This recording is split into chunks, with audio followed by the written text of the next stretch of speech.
ভালোভাবে আমরা জানতে পেরেছি। আমি আসলে প্রথমে এই মন্ত্রণালয়ে আসার পরে আমি মৎস্য প্রাণী সম্পদ বলতে তো মাছ নিয়ে কাজ করতে হবে এটা বুঝেছি, কিন্তু মাছ তো কত জায়গা থেকে আসে, সমুদ্র থেকে আসছে, নদী থেকে আসছে, কিন্তু হাওরের ব্যাপারটা যে এত গভীর একটা বিষয় সেটা যখন জানতে পারলাম হাওরে গিয়ে, এবং দু এক জায়গায় গেছে, সুনামগঞ্জে গেছে, বাইকাবিল, ওইসব জায়গায় এগুলো দেখেছে, তখন মনে হলো যে আসলে এটা গভীর একটা বিষয় এবং বাংলাদেশের জন্য এটা একটা সম্পদ। আমরা হাওরের কথা শুনলে যেন দুঃখের বিষয়, মানে বন্যা, বর্ষাকাল আসলে হাওরে বন্যা হয়েছে এটা নিয়েই একমাত্র মিডিয়া নিউজ আসে, যেন হাওরগুলো একটা দুর্যোগপূর্ণ জায়গা।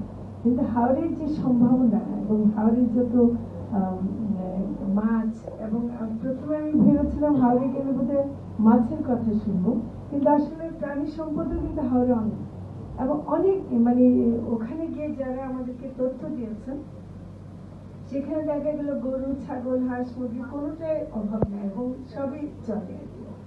তো আমি অন্য কথায় যাওয়ার আগে আমার কাছে এতজনের কথা শুনেছি ঠিকই, কিন্তু যে দুজনের কথা আমাকে একেবারে বুকের মধ্যে গিয়ে লেগেছে সেটা হলো আল্লাহ খান বলছেন যে যদি বিলটা পাইতাম, আর অঞ্জনা বলছেন আমরা বিলটা যেন পাই। এই দুটো কথা খুবই সাধারণ, কিন্তু এর মধ্য দিয়ে কিন্তু মূল যে কথাটা আমরা সোকল জলমহাল শব্দ ব্যবহার করে বলি, যারা বলি, এর মধ্য দিয়ে কিন্তু আসলে ওখানকার মানুষের যে আকুতিটা সেটা পাওয়া যায়, এবং অঞ্জনার কথাতে পরিষ্কার বোঝা গেছে যে পাইলে ওখানকার মানুষের কত উপকার হতে পারে, তারা খেয়ে পরে বাঁচতে পারে। হাওড়ের মানুষ বলছেন যে 29% গরিব, তার মানে প্রতি 3 জনের মধ্যে একজন গরিব, এবং দারিদ্র সীমার নিচে। কেন তা হবে? তার মানে আমরা এখানে একটা বৈষম্য করেছি বলে, আমরা এখানে হাওড়কে কেন্দ্র করে একটা বৈষম্যমূলক ব্যবস্থা টিকিয়ে রেখেছি বলে এটা এরকম মানুষগুলো গরিব হয়ে থাকছে।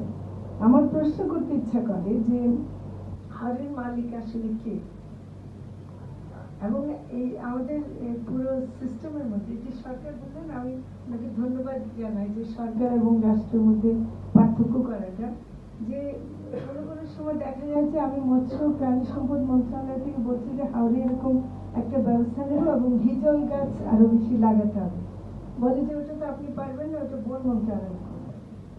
এখন আমি কখন বন মন্ত্রণালয়কে বলবো? একবার হাওড়ের ওখান থেকে একটা, আমি নেত্রকোনার একজন আমাকে খুব অভিযোগ করলেন যে ওখানে পাখি সব মেরে ফেলতেছে, কিছু একটা করে। তো আমি ভাবলাম যে বলি আমাদের কর্মকর্তাদের, বললাম, ওনারা ওখানে গিয়ে যত আইন টাইন দিয়ে ওদেরকে রক্ষা করতে গিয়ে দেখলেন যেটা বন মন্ত্রণালয়ের অধীনে না, তাহলে ও কি করে করবে?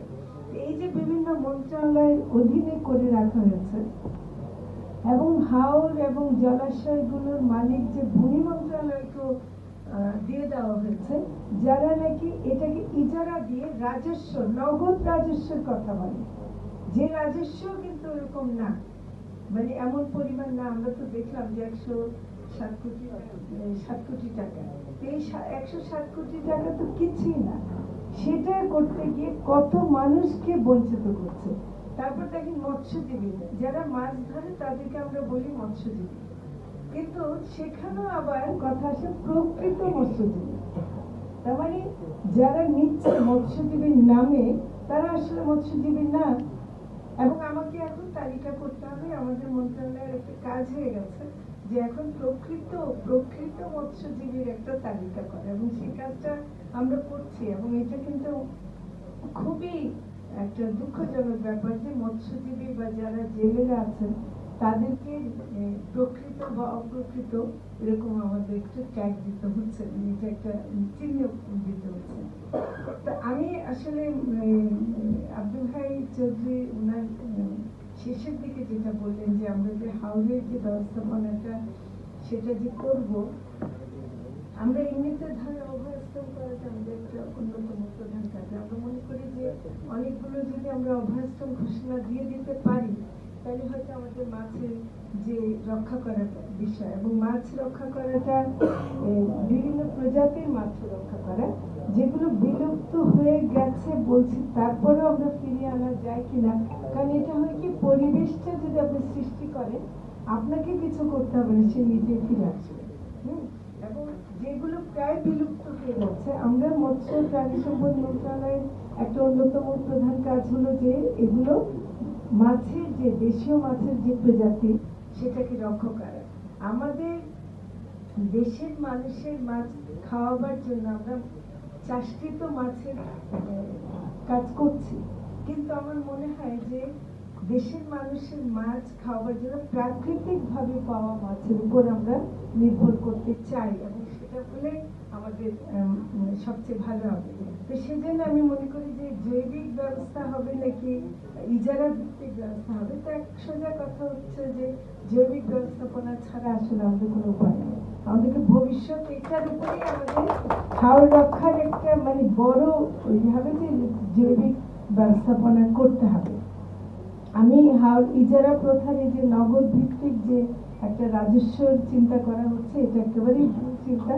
আমি মনে করি যে আসলে আমাদের প্রাণ প্রকৃতি রক্ষা করে হাজার কোটি টাকার যে সম্পদ আমরা হিসাবেও জানি না, এটা কিন্তু একটা সমস্যা হলো যে মধ্যবিত্ত এবং শহুরে মানুষের হিসাবে মধ্যে পড়ে যায়। সে কারণে এটা এদের ইয়ে থাকার কারণে, হ্যাঁ, যেমন ইটনা মিঠামইন অষ্টগ্রাম রাস্তার নাম যখন আমি শুনলাম অল ওয়েদার সড়ক, অল ওয়েদার সড়ক, আমি প্রথমে মনে করছি এটাকে কোন একটা পার্টিকুলার বিষয় কিনা, পরে ভাগ করে দেখলাম যে অল ওয়েদার সড়ক, তার মানে সারা বছর তারা পানি টানি যাই থাকুক কিচ্ছু হবে না, গাড়ি টিকে যাবে।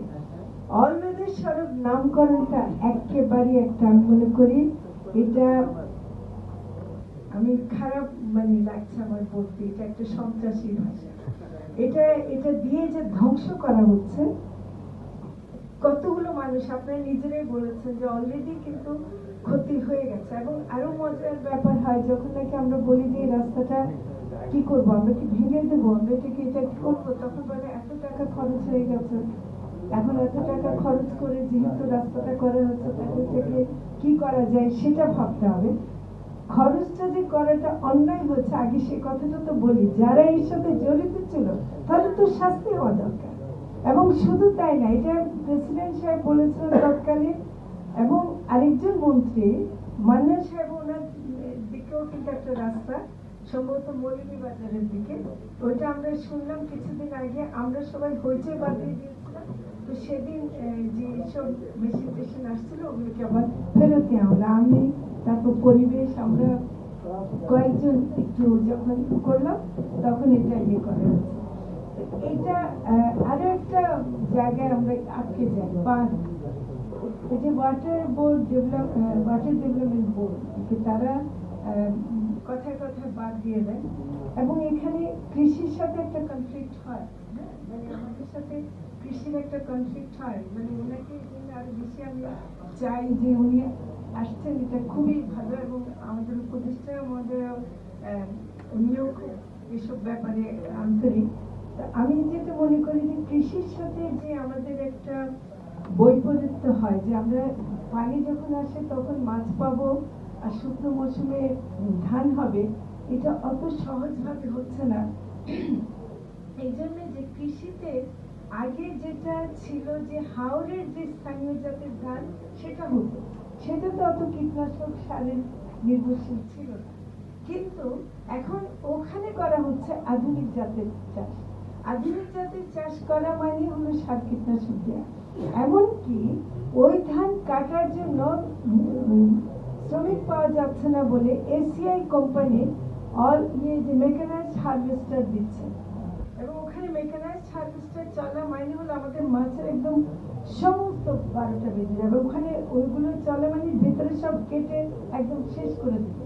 তো এইগুলো কিন্তু কোম্পানিগুলো নিয়ে আসতেছে, এগুলো কিন্তু আমাদের জন্য খুবই খুবই ডেঞ্জারাস। এটা আমি মনে করি যে কোথায় গিয়ে আমরা কীটনাশক হাওরের এলাকায় কতখানি কীটনাশক ব্যবহার আইনি হবে বা প্রয়োজন একেবারে না করলেই না, সেজন্য করা হয়।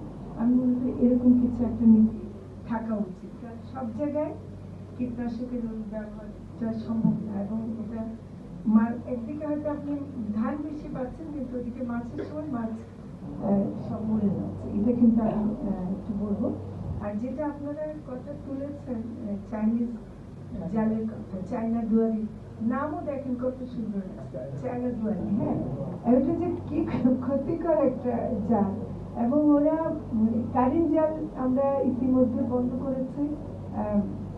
অনেক হাজার হাজার মিটার, কোটি কোটি মিটার জাল জব্দ করা হয়েছে। এমনকি মুন্সিগঞ্জের কারখানায় অভিযান করে বন্ধ করা হয়েছে। কিন্তু চায়না দুয়ারি জালও আসলে বন্ধ করতে হবে। এবং এখানে আসলে হয় কি, যে চিন্তাধারা আমাদের এমন হয়ে গেছে যে আমরা এক মানে রৈখিক চিন্তা করি, যেখানে যেই জিনিস দিয়ে মাছ ধরবো সেটাই থাকবে। তা না করে চায়না দুয়ারি দিয়ে সারা বাংলাদেশে মাছ ধরা হচ্ছে। তো আমি মনে করি যে এগুলো অবশ্যই বন্ধ করতে হবে। চায়না দুয়ারি জাল, দেখেন, জাল হবে মৎস্যজীবীদের একটা উপকরণ, সেখানে এই জাল হয়ে গেছে অবৈধ, তাই না? তার মানে সত্যিকারের মৎস্যজীবীরা আসলে কিন্তু এটা করে না, কখনোই তারা তাদের জীবন জীবিকার উপর হাত দেবেন না। এটা করে মৎস্য ব্যবসায়ীরা বা যারা নাকি তৎক্ষণাৎ কিছু লাভ চায় আর কি, তাদের মাধ্যমে করা হয়। আমি আসলে মনে করি যে যেটা আমাদের যে জন্মহাল নীতি 2009 আমাদের একজন অফিসার বলেছেন, এটা আমরা মতামত দিয়েছি। কিন্তু আমি মনে করি যে প্রথমত কোনো হাওরে ইজারা থাকা উচিত না, হাওরে ইজারা বন্ধ করতে হবে। এটা নিয়ে কোন কি হবে না হবে, হাওরে ইজারা, বাওরে ইজারা এগুলো হবে না। এগুলো হলো সেখানকার মানুষের অধিকার, মানুষের জীবন জীবিকা, প্রকৃতি, আমাদের এগুলো রক্ষা করাই আমাদের কাজ। আমরা এই ইজারার ব্যবসা এখানে বন্ধ করব। আমি